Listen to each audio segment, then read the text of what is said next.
ഒന്ന് ദിനവൃത്താന്തം അധ്യായം 29. ദേവാലയ നിർമ്മിതിക്ക് കാഴ്ചകൾ.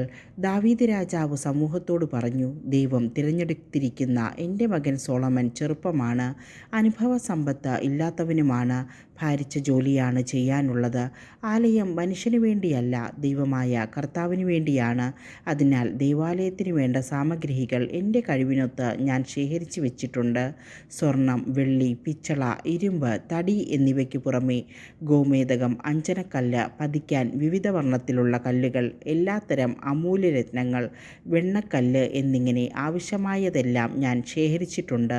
കൂടാതെ എൻ്റെ ദൈവത്തിൻ്റെ ആലയത്തോടുള്ള താൽപ്പര്യം നിമിത്തം എൻ്റെ സ്വന്തം ഭണ്ഡാരത്തിൽ നിന്ന് പൊന്നും വെള്ളിയും ദേവാലയത്തിനായി ഞാൻ കൊടുത്തിരിക്കുന്നു.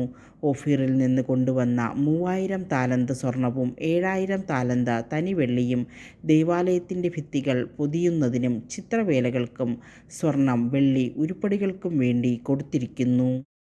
കർത്താവിന് കൈ തുറന്ന് കാഴ്ച സമർപ്പിക്കാൻ ഇനിയും ആരുണ്ട്? ഉടനെ കുടുംബത്തലവന്മാരും ഗോത്രനായകന്മാരും സഹസ്രാധിപന്മാരും ശതാധിപന്മാരും രാജസേവകന്മാരും സ്വാഭീഷ്ട കാഴ്ചകൾ നൽകി. ദേവാലയത്തിൻ്റെ പണിക്ക് 5000 താലന്ത് സ്വർണവും 10000 തങ്കക്കാശും 10000 താലന്ത് വെള്ളിയും 18000 താലന്ത് പിച്ചളയും 1,00,000 താലന്ത് ഇരുമ്പും കൊടുത്തു.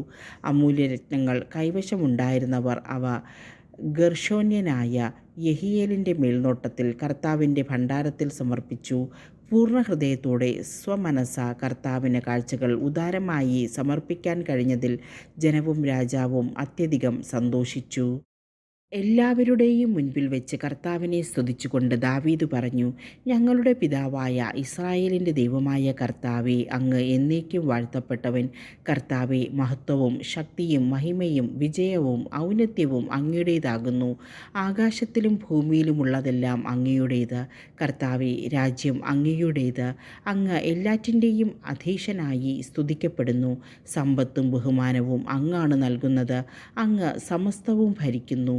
അധികാരവും ശക്തിയും അങ്ങേക്ക് അധീനമായിരിക്കുന്നു.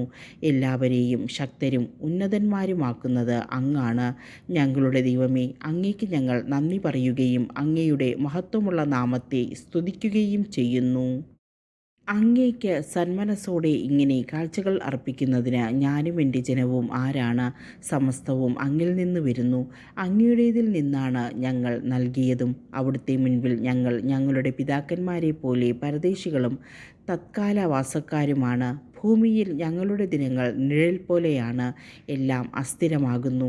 ഞങ്ങളുടെ ദൈവമായ കർത്താവേ, അവിടുത്തെ പരിശുദ്ധ നാമത്തിന് ആലയം പണിയാൻ ഞങ്ങൾ സമൃദ്ധമായി സംഭരിച്ചതെല്ലാം അവിടുത്തെ കരങ്ങളിൽ നിന്നാണ്. സകലവും അങ്ങയുടേതാണ്. എൻ്റെ ദൈവമേ, അങ്ങ് ഹൃദയം പരിശോധിക്കുന്നവനും അതിൻ്റെ ആർജവത്തിൽ പ്രസാദിക്കുന്നവനുമാണെന്ന് ഞാൻ അറിയുന്നു. പരമാർത്ഥതയോടും സന്തോഷത്തോടും കൂടെ ഇവയെല്ലാം ഞാൻ സമർപ്പിച്ചിരിക്കുന്നു. ഇവിടെ സന്നിഹിതരായ ജനവും തങ്ങളുടെ കാഴ്ചകൾ സന്തോഷപൂർവ്വം സമർപ്പിക്കുന്നത് ഞാൻ കണ്ടു. ഞങ്ങളുടെ പിതാക്കന്മാരായ അബ്രാഹത്തിൻ്റെയും ഇസഹാക്കിൻ്റെയും ഇസ്രായേലിൻ്റെയും ദൈവമായ കർത്താവേ, ഇത്തരം വിചാരങ്ങൾ നിൻ്റെ ജനത്തിൻ്റെ ഹൃദയങ്ങളിൽ എന്നും ഉണ്ടായിരിക്കാനും അവരുടെ ഹൃദയങ്ങൾ അങ്ങിലേക്ക് തിരിയാനും ഇടയാക്കണമേ. എൻ്റെ മകൻ സോളമന് അവിടുത്തെ കൽപ്പനകളും നിയമങ്ങളും ചട്ടങ്ങളും പൂർണ്ണ ഹൃദയത്തോടെ പാലിക്കാനും അവിടുത്തെ ആലയം ഞാനതിന് സജ്ജീകരണങ്ങൾ ചെയ്തിട്ടുണ്ട്, നിർമ്മിക്കാനും കൃപ നൽകണമേ. ദാവീദ് സമൂഹത്തോട് കൽപ്പിച്ചു, നമ്മുടെ ദൈവമായ കർത്താവിനെ വാഴ്ത്തുവിൻ. ഉടനെ ജനം തങ്ങളുടെ പിതാക്കന്മാരുടെ ദൈവമായ കർത്താവിനെ സ്തുതിക്കുകയും കുമ്പിട്ട് ആരാധിക്കുകയും രാജാവിനോട് ആദരം പ്രകടിപ്പിക്കുകയും ചെയ്തു. പിന്നീട് അവർ കർത്താവിന് ബലികൾ അർപ്പിച്ചു.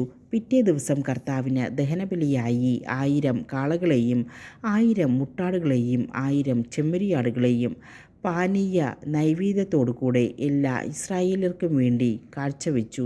അവർ അന്ന് കർത്താവിൻ്റെ സന്നിധിയിൽ മഹാസന്തോഷത്തോടെ ഭക്ഷിക്കുകയും പാനം ചെയ്യുകയും ചെയ്തു. ദാവീദിൻ്റെ പുത്രനായ സോളമനെ രാജാവായി അവർ വീണ്ടും അഭിഷേകം ചെയ്തു, സാദോക്കിനെ പുരോഹിതനായും. അങ്ങനെ സോളമൻ പിതാവായ ദാവീദിനു പകരം കർത്താവിൻ്റെ സിംഹാസനത്തിൽ ഉപവിഷ്ടനായി. അവൻ ഐശ്വര്യം പ്രാപിച്ചു. ഇസ്രായേൽ മുഴുവനും അവനെ അനുസരിക്കുകയും ചെയ്തു. എല്ലാ നായകന്മാരും പ്രബലന്മാരും ദാവീദ് രാജാവിൻ്റെ മക്കളും സോളമൻ രാജാവിന് വിധേയത്വം വാഗ്ദാനം ചെയ്തു. കർത്താവ് സോളമനെ ഇസ്രായേലിന് മുൻപിൽ ഏറ്റവും കീർത്തിമാനാക്കി. മുൻഗാമികൾക്കില്ലാത്ത പ്രതാപം അവന് നൽകി. അങ്ങനെ ജെസയുടെ മകനായ ദാവീദ് ഇസ്രായേൽ മുഴുവൻ്റെയും രാജാവായി വാണു. അവൻ ഇസ്രായേലിനെ 40 കൊല്ലം ഭരിച്ചു. 7 വർഷം ഹെബ്രോണിലും 33 വർഷം ജെറുസലേമിലും. ആയുസ്സും ധനവും പ്രതാപവും തികഞ്ഞ വാർദ്ധക്യത്തിൽ അവൻ മരിച്ചു. മകൻ സോളമൻ പകരം രാജാവായി.